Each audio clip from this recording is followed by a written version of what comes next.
Bonjour tout le monde, gloire à Dieu pour cette journée que nous avons ensemble pour partager la parole de Dieu. Merci d'avoir pris le temps de venir, de faire des efforts pour venir à l'Institut biblique.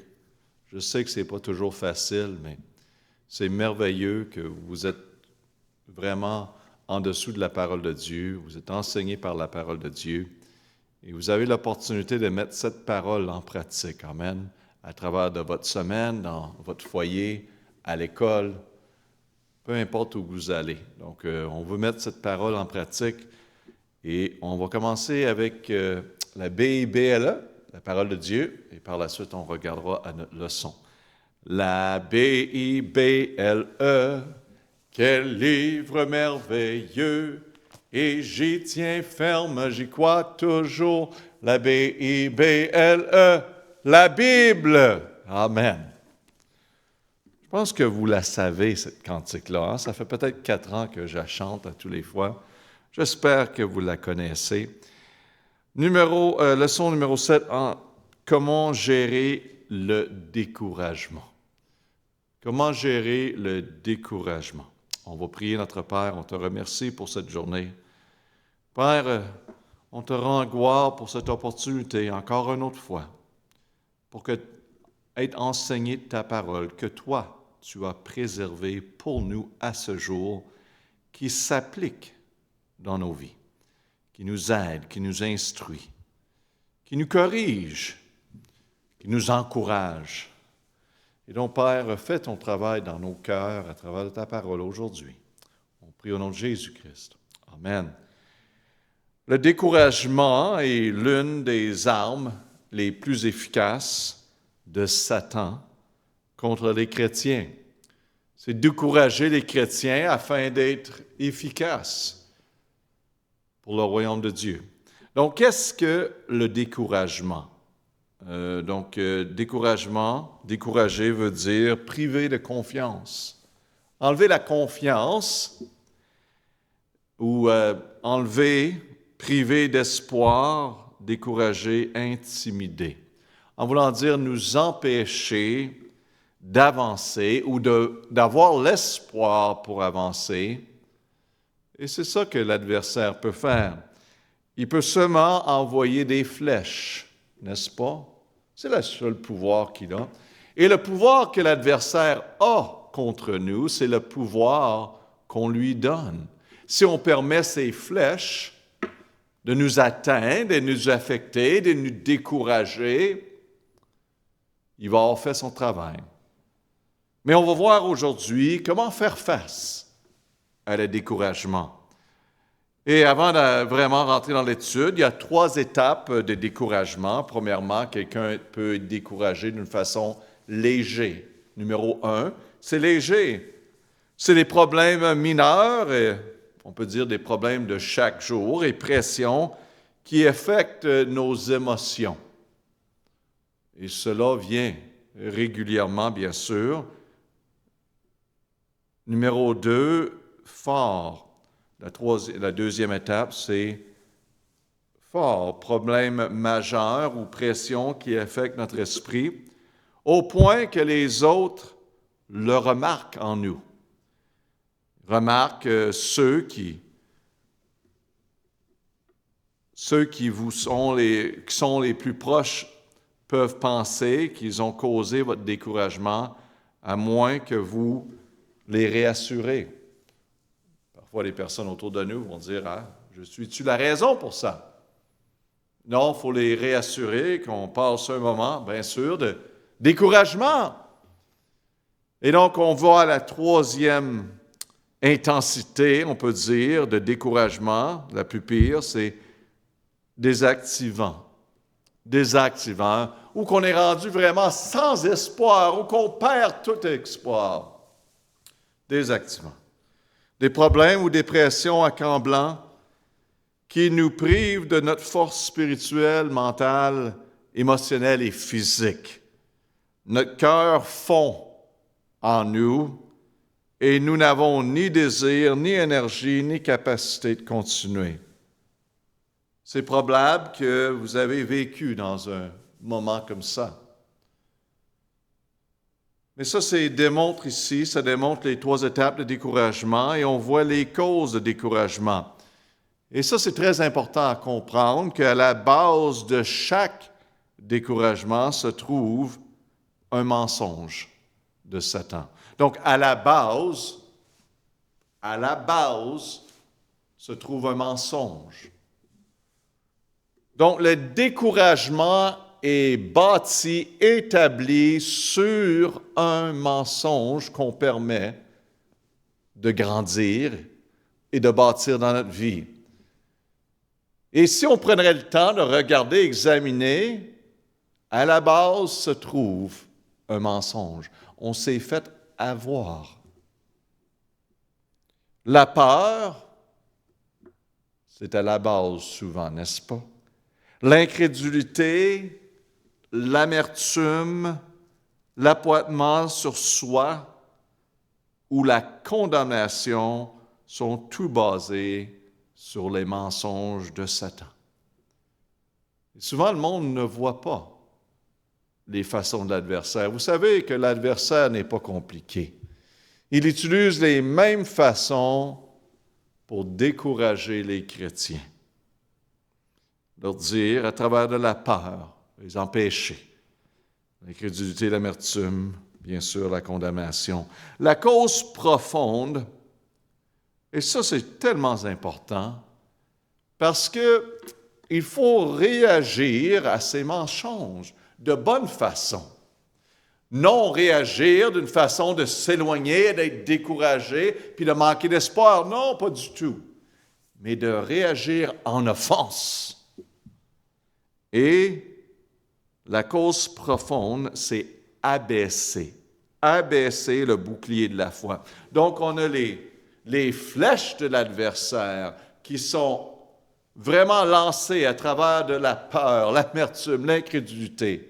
Nous faire penser qu'on n'est pas capable, que ça ne vaut plus la peine de vivre, et d'atteindre et vraiment de faire des efforts.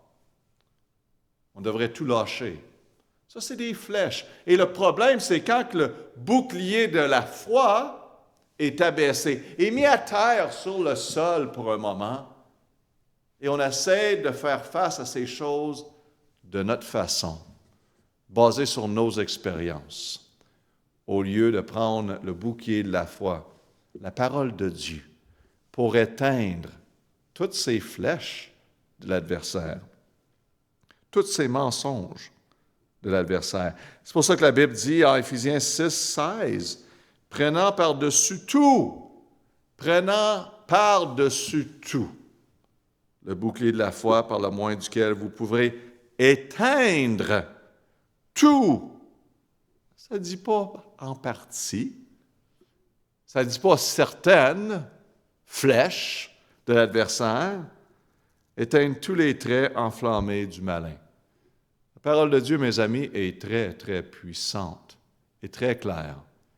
Comment qu'on doit éteindre, faire face, vaincre contre les flèches, les traits de l'adversaire. Lorsque nous perdons de vue les voies de Dieu ou nos ressources en Jésus-Christ, nous retirons la protection, le mot protection spirituelle que Christ nous a fournie dans le bouclier de la foi. C'est tellement facile, mes amis, de perdre vue. Il y en a qui perdent vue, il y en a qui perdent espoir en communication avec des personnes à travers des années. Il y en a qui ne voient plus la raison pour vivre. Et c'est triste, c'est une réalité. Qu'est-ce qu'on doit faire? Il y en a qui entendent, tu devrais lâcher tout. Ça ne vaut plus la peine de vivre pour Dieu. Alors, regarde tout ce qui se passe. Que devons-nous faire quand que nous sommes? Il y a des flèches qui s'en viennent. Ne lâchez pas le bouclier de la foi. Prenez la parole de Dieu et dire simplement, je reconnais que ceci est un mensonge de l'adversaire. Et je choisis de croire la parole de Dieu, qui me dit que je suis plus que vainqueur en Jésus-Christ, que j'ai de l'espoir dans le futur, que je suis sauvé, pardonné, un enfant de Dieu. Ça, c'est la vérité. Combattez les flèches de l'adversaire avec le bouclier de la foi, la parole de Dieu, mes amis. Il faut faire face. Ça, c'est la vie chrétienne. De mettre en pratique sa parole dans nos vies quotidiennement. Quels sont les bénéfices du découragement? Tu dis, pasteur, les bénéfices du découragement? On peut apprendre à travers le découragement. Le bénéfice, le mot bénéfice. Cela confirme notre besoin de Dieu. Mes amis, on a besoin de Dieu. C'est à travers de souvent ces moments qu'on va vraiment vivre la difficulté et venir à la place comme chrétien qu'on a besoin de lui. Car il détruira notre plaisir dans les choses temporelles. Il va nous montrer que les choses temporelles qu'on pensait qui étaient tellement importantes dans notre vie ne sont pas si importantes. Prenez le temps de lire ces versets, on n'a pas le temps aujourd'hui. Il détruira notre confiance dans les efforts humains. On fait confiance à les hommes, hein? Personne qui nous fait des promesses.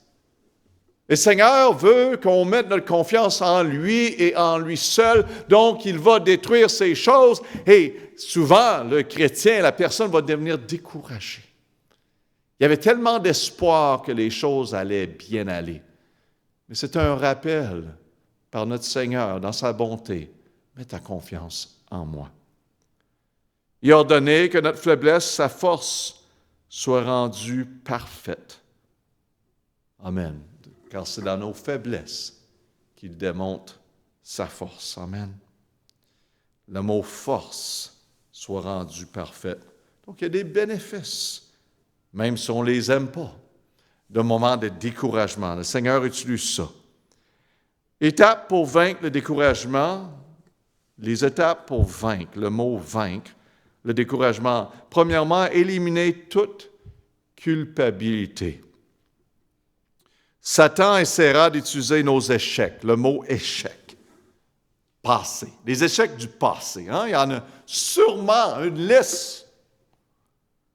Et il va essayer de nous rappeler de ces choses afin de nous empêcher d'éliminer la culpabilité et de faire face au découragement. En voulant dire c'est notre faute, tous ces problèmes. Regarde ce que tu as fait dans le passé. Mais qu'est-ce que l'adversaire ne veut pas? Il veut que vous oubliez, c'est votre position en Jésus-Christ maintenant comme enfant de Dieu, que vous êtes complètement pardonné par Dieu. Il va utiliser des choses qui sont déjà pardonnées. Et c'est à vous encore de vous combattre avec la parole de Dieu. Et simplement dire, c'est un mensonge de l'adversaire. Je le reconnais. Et je choisis aujourd'hui de prendre le bouclier de la foi et de croire que je suis pardonné. Amen. Les chrétiens ne sont pas parfaits, mais sont pardonnés. C'est tout ça, toute la différence. Vous savez que David a fait face à cette difficulté avec son fils Absalom à cause de son échec passé avec Bathsheba. Il était difficile pour David de discipliner Absalom. Il se sentait coupable. La culpabilité est enlevée par la repentance, le mot repentance, excusez-moi, et la confession. La Bible nous dit, 1 Jean 1, 8 et 9, c'est bien de savoir, de ne pas oublier, si nous disons que nous avons point de péché, nous se disons nous-mêmes, et la vérité n'est point en nous. Bien sûr que si nous confessons nos péchés, il est fidèle et juste pour les pardonner et nous purifier de toute iniquité. C'est des promesses que nous avons dans la parole de Dieu. Donc, la culpabilité des choses du passé, des choses que vous n'avez même pas faites dans votre passé, mais quelqu'un vous a dit que vous êtes un certain type de personne. Et ils vous ont offensé, ils vous ont blessé. Et aujourd'hui, vous sentez que c'est votre faute. C'est illogique, n'est-ce pas? Ce n'est pas votre faute. Et la vie, il y a des choses qui se passent qu'on aimerait être capable d'effacer si on pourrait. Mais Dieu le sait, et on peut trouver sa grâce, on peut trouver son pardon, et on peut continuer et avancer. Donc, laissez pas l'adversaire vous empêcher d'avancer. Croyez qu'est-ce que Dieu dit et vous êtes pardonnés en Jésus-Christ. Numéro 2, pour vaincre le découragement, prenez, comme on a mentionné, on va regarder plus en détail, le bouclier de la foi. Le bouclier de la foi. Comment prenons le bouclier de la foi? En citant la vérité lorsque nous reconnaissons les mensonges de Satan. Nous prenons le bouclier de la foi. 2 Corinthiens 10, 5 nous dit bien, pour détruire le raisonnement et toute hauteur qui s'élève contre la connaissance de Dieu et pour amener toute pensée captive à l'obéissance de Christ. Très important. Réaliser qu'est-ce qui est de Dieu et ce qui est de l'adversaire. Voici quelques-uns des traits, des flèches qu'on peut dire, ou des traits enflammés de Satan auxquels nous devons répondre verbalement avec la vérité de Dieu. Mensonge numéro 1. On va en faire une liste. Vous pouvez ajouter certaines autres, bien sûr, mais juste quelques exemples. Comme exemple, l'adversaire, un mensonge qui va venir à votre pensée ou à travers même de d'autres personnes que l'adversaire veut utiliser. Dieu nous a quittés. Dieu nous a laissés. La vérité, dans Hébreux 13, 5, « Je ne te quitterai jamais ». C'est ça, il faut prendre le bouclier de la foi. Quand ces pensées-là, de proclamer audiblement, verbalement la vérité de Dieu. Rien de bien en sortira. Le mensonge, rien de bien en sortira. Oh, oh, oh. Man, c'est fini. Vérité, toute concure pour le bien en Jésus-Christ, n'est-ce pas? Romains 8, 28 et 29. Ça, c'est la vérité.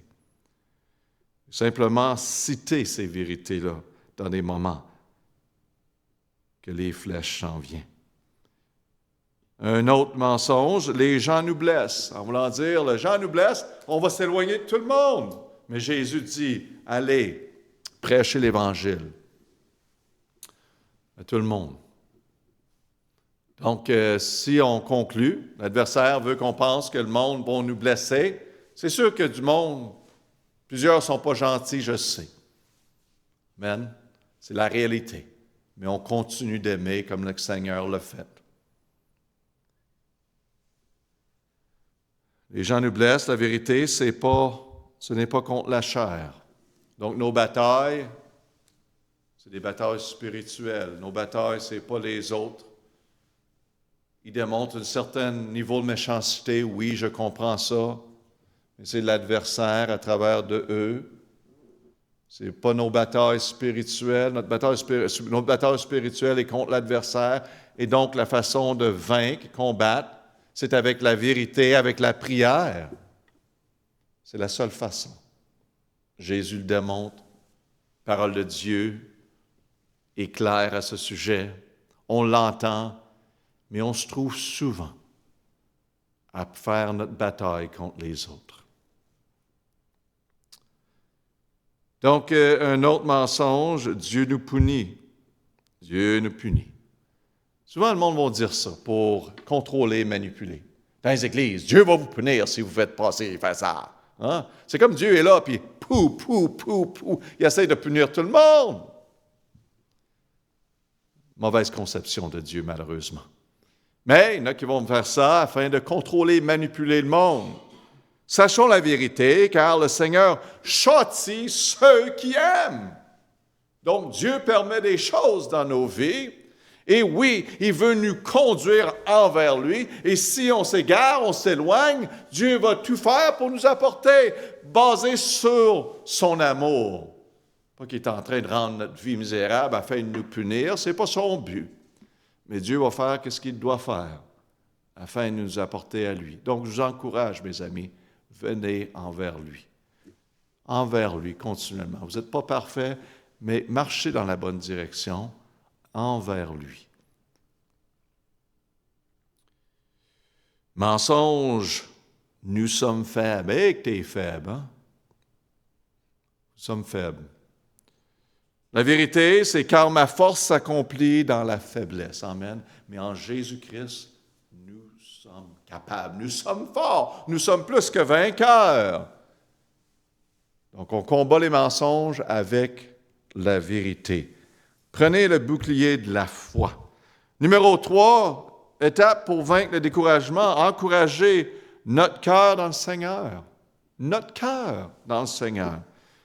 La plus grande calamité de David est survenue quelques jours seulement avant qu'il ne soit établi comme un roi. Ah, ça semblait pour David, ça semblait être bien.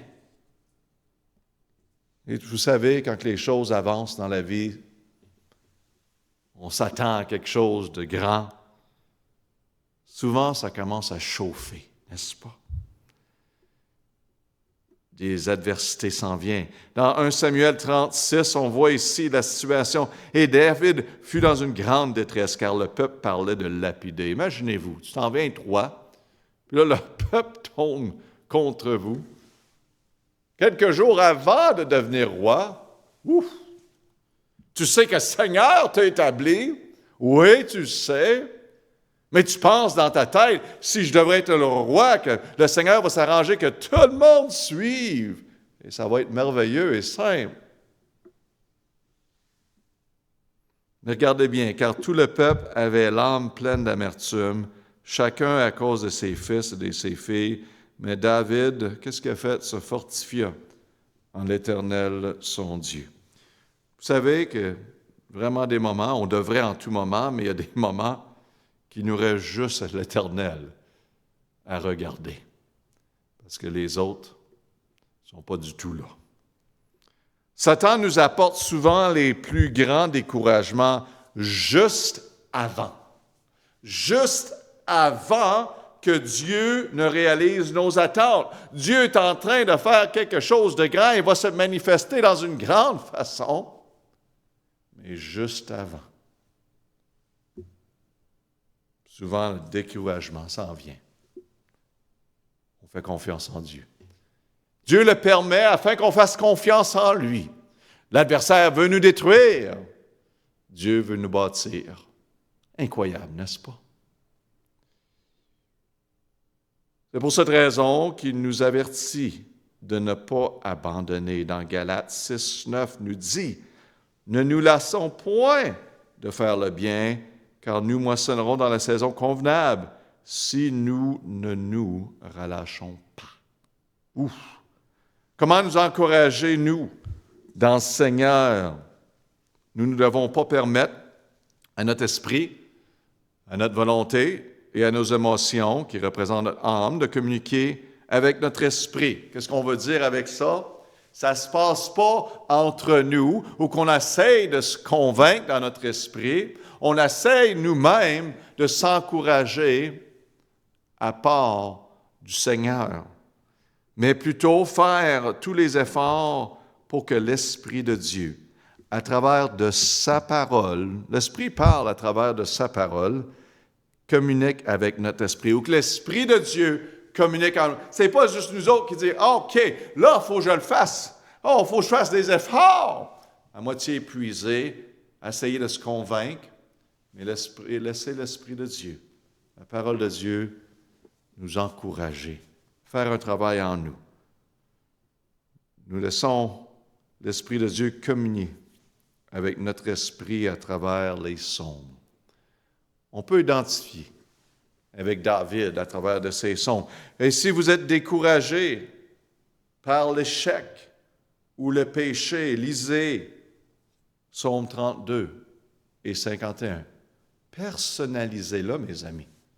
Vous allez voir, vous allez vous voir à travers de ces psaumes, à travers vos difficultés.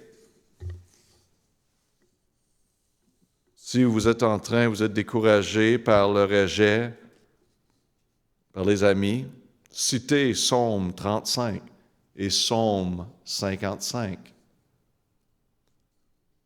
Ou la calomnie contre nous, Psaume 38 et 59. Vous pouvez mettre en pratique la parole de Dieu pour aider votre esprit, pour nourrir votre esprit. Permettre l'Esprit de Dieu vous nourrir à travers de ces moments. C'est la raison pourquoi que les psaumes ont été écrits. Ils sont là pour nous nourrir. Nous devons méditer sur la vérité de Dieu chaque nuit en allant nous coucher. C'est la nuit que nous sommes généralement confrontés au découragement le plus intense. Souvent, le soir, on commence à penser, réfléchir, et l'adversaire lance une flèche à propos d'une personne, à un autre, et notre guerre est contre les autres maintenant. Hein? On est prêt de se lever et aller vaincre tout le monde, régler les problèmes de tous. Et l'adversaire a utilisé cette soirée-là. Mais vous savez, on l'a permis, n'est-ce pas? Je crois qu'on doit régler les conflits, bien sûr. L'adversaire est bon à essayer de nous diriger dans une autre direction. Et si on ne fait pas attention, mes amis, on va laisser le bouclier de la foi à terre et les traits, les flèches de l'adversaire vont nous atteindre. Donc, prenons la parole de Dieu, gardons le bouclier de la foi et reconnaissons, ça ne vient pas de Dieu. Je vois qu'est-ce qu'il est en train de faire ici, hein? Il est en train de causer de la division. Il est en train d'essayer de me décourager. Sentir comme j'ai plus d'espoir, qu'on ne pourra pas s'en sortir, que Dieu n'est pas capable de pourvoir pour nos besoins. C'est là qu'on doit prendre la parole de Dieu. Donc, numéro 4, comment vaincre le découragement? Éviter de prendre des décisions. Le mot « décision majeure » en période de découragement. Il est facile pour Satan de nous amener à prendre des décisions majeures à des moments où nous ne pensons pas clairement, où nous ne répondons pas par la foi. On est en besoin. On est dans la crainte. Et on répond basé sur la crainte et le besoin que nous avons, au lieu des principes, on ne prend pas le temps de réfléchir parce qu'on a ce besoin. Ça peut apporter beaucoup de problèmes, n'est-ce pas?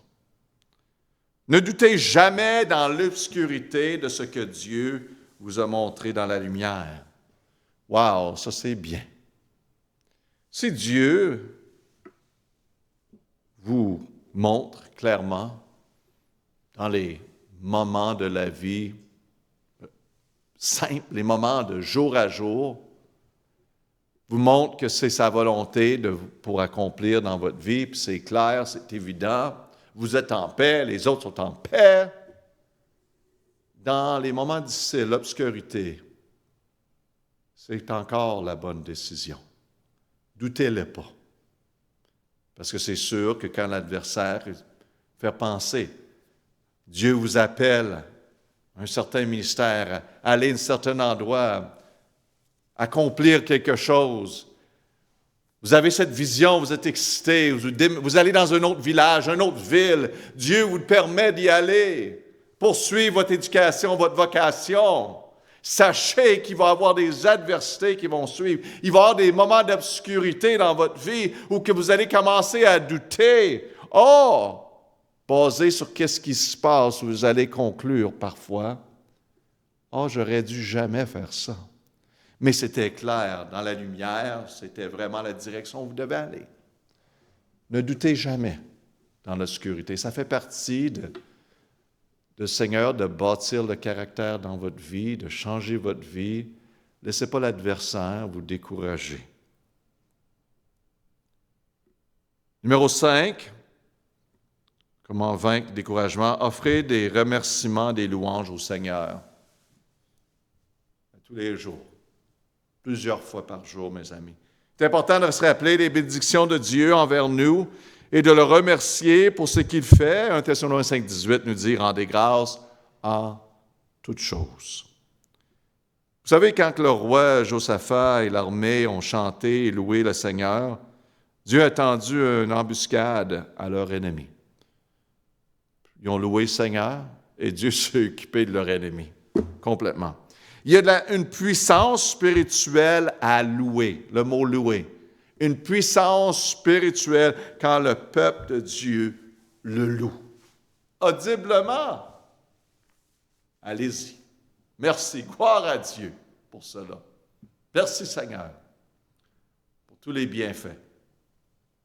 Dieu est vraiment bon. Amen. Vous pouvez lire vous-même cette situation dans 2 Chroniques 20. Pour maintenir une atmosphère spirituelle à travers de votre journée, jouez de la musique. Jouez de la musique spirituelle chez vous tout au long de la journée.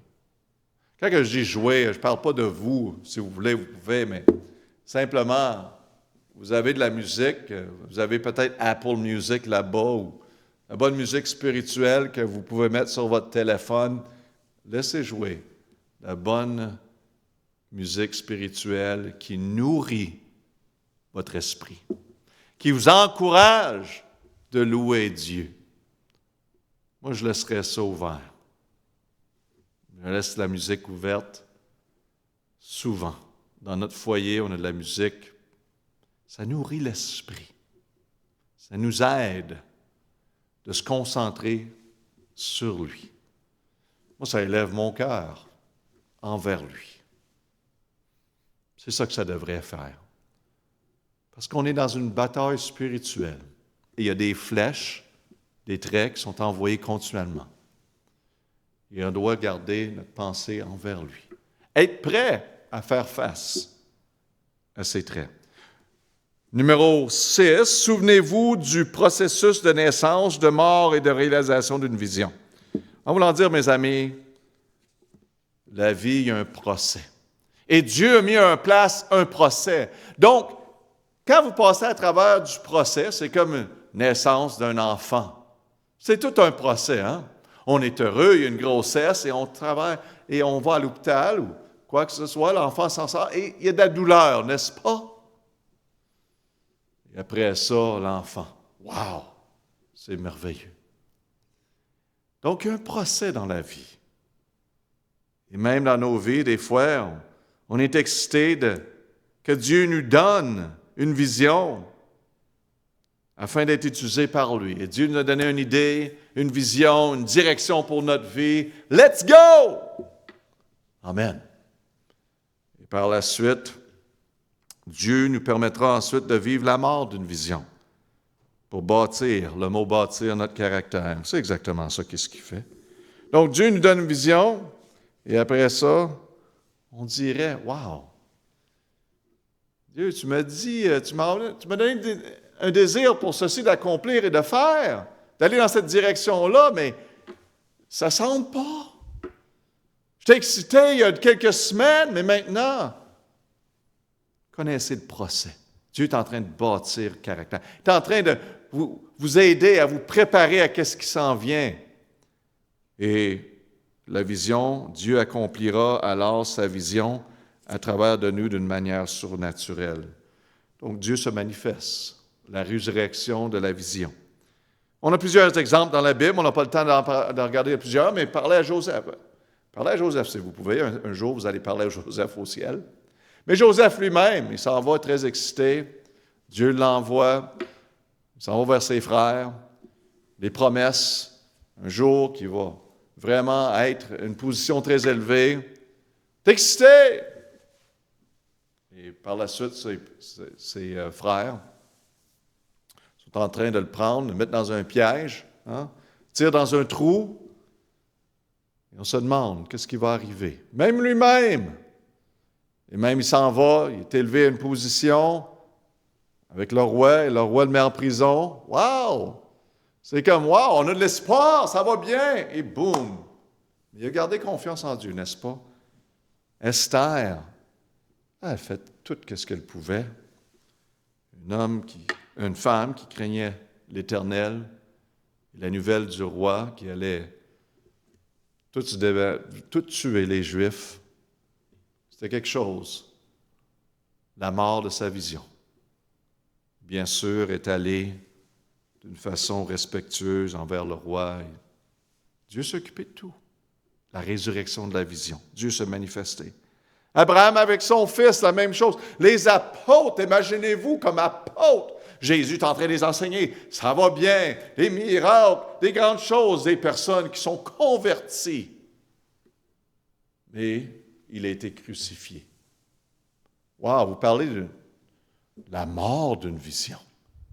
Tout ça pourquoi? Et bien sûr, qu'est-ce qui suit la mort? C'est la résurrection.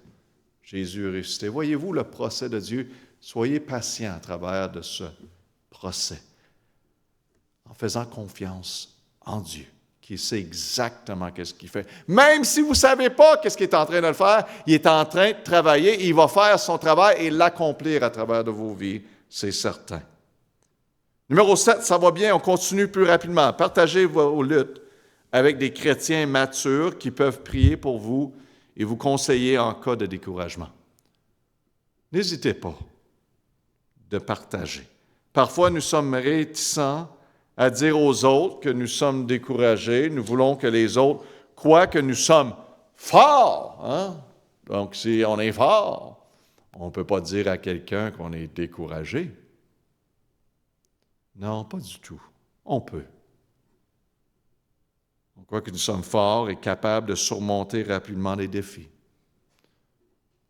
On n'est pas des robots. Hein? On n'est pas des machines. On est des humains. Cependant, cela peut être de l'orgueil dans notre vie. Notre honnêteté, en partageant nos besoins, aidera les autres à réaliser qu'ils ne sont pas les seuls, les mots seuls, à éprouver du découragement. Souvent, quand on partage nos défis, dans ce cas-ci de découragement, ça va aider les autres qui passent des moments difficiles. On peut les aider aussi, ceux qui passent à travers de ça, car on a passé à travers de découragement nous autres-mêmes. En nous humiliant, Dieu nous donnera plus de grâce et notre réponse sera un exemple vivant pour tous ceux qui ont prié pour nous à travers de ce moment-là.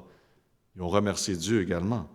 Numéro 8, concentrons-nous sur notre position en Jésus-Christ. Comment vaincre les découragements?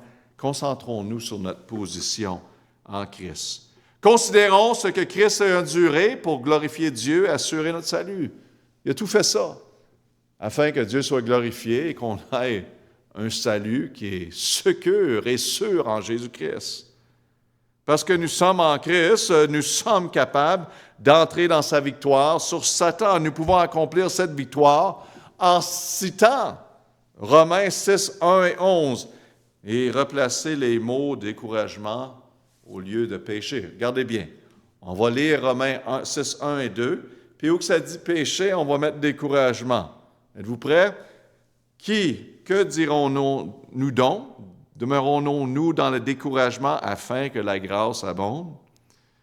Romains 6, 2. Nullement, nous qui sommes morts au découragement, comment vivrons-nous encore en lui? Mes amis, nous sommes complètement pardonnés en Jésus-Christ. Nous sommes assis avec lui dans les lieux célestes, la Bible dit. Notre position, même si vous êtes ici sur la terre, la façon que Dieu nous voit, nous sommes avec lui. Et c'est incroyable de penser qu'on est complètement pardonné. Il n'y a rien qu'on peut faire pour être plus pardonné. En Jésus-Christ, c'est le recevant comme le Seigneur Sauveur, sachant que qu'est-ce qu'il a fait sur la croix, et croyant en lui seul, c'est tout. C'est notre salut. C'est par le sang de Jésus-Christ que nos péchés sont pardonnés. Donc, ce n'est pas par qu'est-ce que nous faisons pas. Et quand l'adversaire s'en vient avec des flèches, simplement dire, je suis pardonné. Je suis un enfant de Dieu. Et Dieu va s'occuper de tous mes besoins. Je suis secure en lui. Numéro 9, en finissant, lire des biographies de grands chrétiens.